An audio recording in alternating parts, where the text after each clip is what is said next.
Selamat sore, saya Wicaksono Sejati dari Universitas Widya Mataram, kelas 2018A dengan NIM 181216943, Prodi Ilmu Hukum.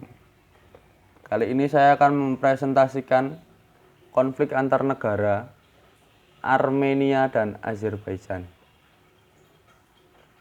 Al-mula, negara Armenia dan Azerbaijan merupakan dua negara bekas pecahan Uni Soviet yang terletak di wilayah Kaukasus Selatan.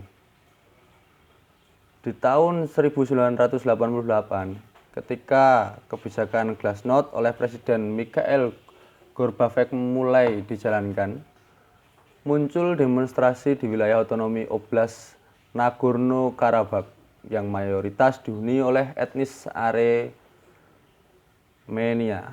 Namun, berbeda dalam teoritis Azerbaijan. Mereka menuntut untuk digabungkan dengan Armenia. Tuntutan tersebut tentu saja ditolak oleh Azerbaijan yang merasa Nagorno-Karabakh adalah wilayahnya. Uni Soviet sendiri menolak untuk melakukan transfer wilayah Nagorno-Karabakh kepada Armenia. Di tahun 1991, ketika pemerintah komunis Uni Soviet runtuh, wilayah Nagorno-Karabakh mendeklarasikan bahwa yurisdiksi Azerbaijan sudah tidak berlaku dan menyatakan diri sebagai negara merdeka. Konflik antara etnis Armenia dan Azerbaijan sendiri mulai semakin sensitif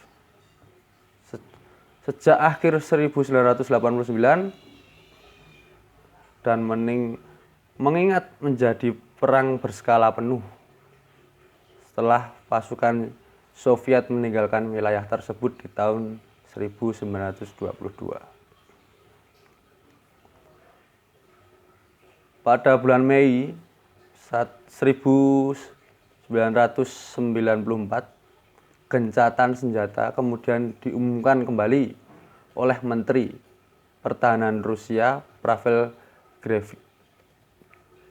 Dokumen perjanjian gencatan senjata ditandatangani oleh Menteri Pertahanan Armenia dan Azerbaijan 2 bulan berikutnya. Sementara itu pada tahun 1992, Organization for Security and Cooperation in Europe atau disingkat USC membentuk Minsk Group untuk mencari solusi damai terkait konflik yang sedang berlangsung di Nagorno-Karabakh. USC Minsk Group sebagai mediator konflik rutin memfasilitasi pertemuan antara pemerintah Armenia dan Azerbaijan agar kedua belah pihak dapat segera mencapai titik temu penyelesaian konflik.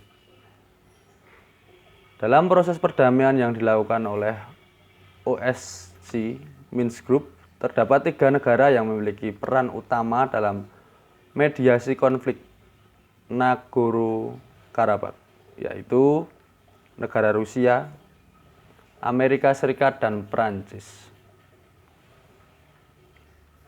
Rusia sebagai anggota co-chairman dalam OSCE Minsk Group adalah negara yang paling aktif terlibat dalam proses mediasi antara tahun 2009 hingga 2012.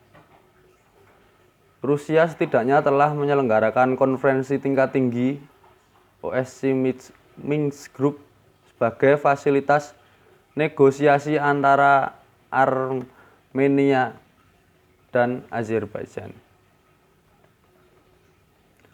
Meski upaya negosiasi konflik telah dilakukan, namun baik Azerbaijan dan Armenia masih saling melakukan pelanggaran gencatan senjata antara tahun 2010 hingga 2016. Baku tembak dan pertempuran antara kedua negara. Contohnya pada bulan Juni 2010, 4 serdadu militer Armenia dan seorang prajurit Azerbaijan tewas setelah adanya baku tembak di dekat desa Chailu, Nagorno-Karabakh. 2014 terjadi kembali konflik dalam skala yang cukup besar di sekitar garis kontak Nagorno-Karabakh dan Azerbaijan yang disertai penembak jatuh helikopter Mi-24 milik Armenia oleh militer Azerbaijan. Jumlah total korban tewas diperkirakan mencapai 18 orang pada kedua belah pihak. Di bulan April 2016, situasi justru makin memburuk dengan adanya serangan besar-besaran yang dilakukan oleh Azerbaijan dengan melibatkan persenjataan berat seperti tank, helikopter, dan artileri berkaliber besar. Jumlah korban pada kedua belah pihak diperkirakan mencapai 350 jiwa, termasuk diantaranya warga sipil. Baik Armenia maupun Azerbaijan saling menyalahkan satu sama lain dalam tiap pelanggaran gencatan senjata yang terjadi. Namun, yang paling perlu diperhatikan adalah mengapa hingga saat ini konflik antar kedua negara masih terus berlangsung. Sejak perjanjian gencatan senjata disepakati oleh kedua belah pihak pada tahun 1994. Hingga kini antara kedua negara masih belum mencapai kata damai meski proses mediasi yang difasilitasi oleh OSCE Minsk Group.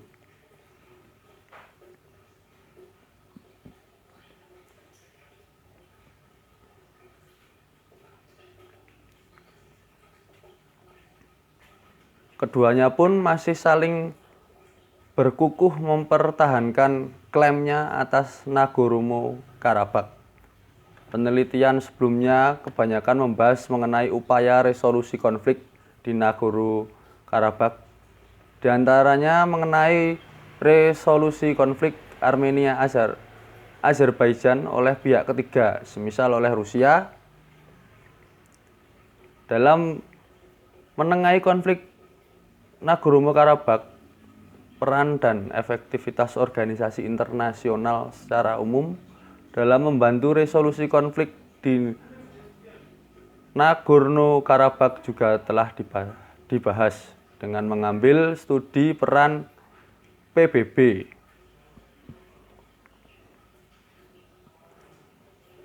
Meski demikian, dapat dikatakan belum banyak penelitian yang membahas mengenai penyebab kegagalan upaya mediasi antara Armenia dan Azerbaijan, yang hingga kini masih menemui jalan buntu.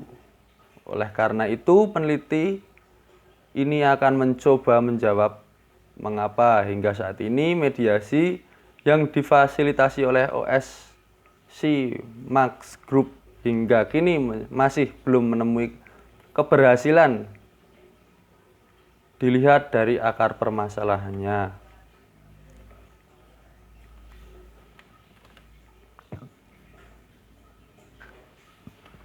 Dan hingga kini masih belum memenuhi keberhasilan dan mencoba menelaah peran apa yang dimainkan oleh Rusia dan AS sebagai CO chairman dalam OSCE Minsk Group.